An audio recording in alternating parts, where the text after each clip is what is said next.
حضرت عمر فاروق کا دور ہمایوں ہے، مسجد نبوی میں عورتیں بھی نماز پڑھتی ہیں، مرد بھی نماز پڑھتے ہیں۔ مرور زمانہ اور فتنے کے اندیشے سے حضرت عمر فاروق کے دور میں عورتوں کو مسجد میں باجماعت نماز پڑھنے آنے سے منع کیا گیا تھا، ورنہ پہلے مردوں کی صفیں، پھر بچوں کی، پھر خنسا، اور پھر اس کے بعد عورتوں کی صفیں ہوا کرتی تھی۔ حضرت عمر فاروق کے دور میں جو ہے وہ کچھ دور گزرنے کے بعد اس کی ممانعت ہوئی۔ آپ کا دور ہمایوں میں مسجد میں عورتیں بھی نمازیں پڑھنے آتی ہیں اور مرد بھی۔ ایک عورت اللہ نے اس کو شکل و صورت سے نواز رکھا ہے، وہ نماز پڑھنے آتی ہے، ایک نوجوان رستہ روک کے کھڑا ہو جاتا ہے، 2 4 5 مرتبہ اس نے اس کی مزاحمت کے انداز کو دیکھا۔ ایک دن رک کر پوچھا تجھے کیا مسئلہ ہے؟ اس نے اپنے قلب کی خواہش کا اظہار کیا کہ میں تیرا متوالا ہوں، چاہنے والا ہوں، تیری ایک ایک ادا پہ 100 جان سے قربان ہونے کے لیے تیار کھڑا ہوں۔ اس نے کہا میری ایک شرط پوری کر دے، میں تیری ہر خواہش، تیری ہر بات مانوں۔ اس نے کہا جلدی کہو، میں تمہارے لیے آسمان سے تارے بھی توڑ لاؤں گا۔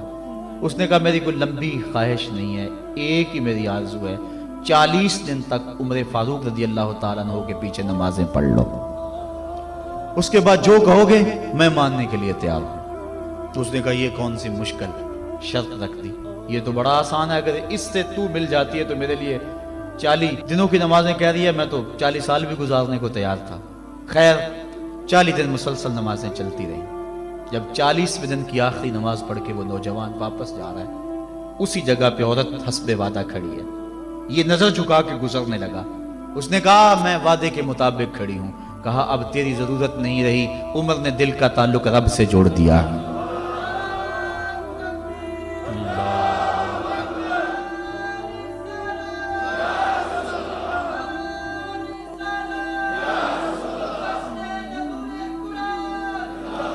اگر ہم 40 سال ہمارے پیچھے لوگ نمازیں پڑھتے رہیں اور ان میں تبدیلی نہ آئے تو پھر ہمیں سوچنا چاہیے نا، مجھے سوچنا چاہیے کہ 40 سال ہو گئے ایک بندہ میرے پیچھے نماز پڑھا اور اس میں تبدیلی نہیں آ رہی، 40 دن نماز پڑھی، قرآن دل سے نکلا اور زبان کے ذریعے سے دل میں پیوست ہو گیا، دل کی دنیا بدل گئی۔ کاش کہ وہ لوگ دوبارہ منصہ شہود پہ آ جائیں اور وہ لوگ دوبارہ مصلوں کی زینت بن جائیں، جن کے لبوں سے قرآن جب نکلتا ہے تو فرشتے بھی آفرین آفرین کرتے ہیں، اور قرآن دلوں پہ اثر کرتا ہے اور دلوں کے زنگ اترتے ہیں اور روحوں کو قرار ملتا ہے۔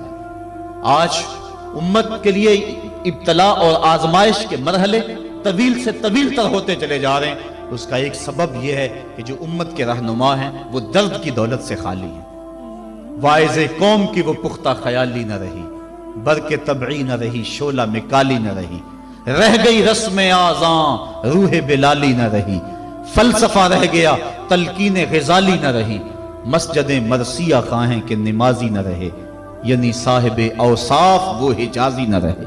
آج ہمارے اندر کچھ نہیں رہا، دم خم ہی نہیں رہا، ورنہ اس امت کا بکھرا ہوا شرازہ آج بھی متحد ہو سکتا تھا۔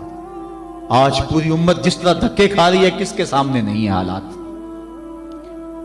کبھی ہمارا کردار لوگوں کو زندگی کی راہیں دکھایا کرتا تھا، آج ہمیں دیکھ کے لوگ دین سے بدظن ہوتے چلے جا رہے ہیں۔ حضرت نبی رحمت صلی اللہ علیہ وآلہ وسلم کی سیرت پر مشتمل ایک کتاب لکھی گئی ہے عرب کا چاند، اور اس کا رائٹر ہے سوامی لکشمن پرشاد، انڈیا کا رہنے والا ہے۔ اس نے حضور کی سیرت پر 200-250 صفحات پر مشتمل کتاب لکھی۔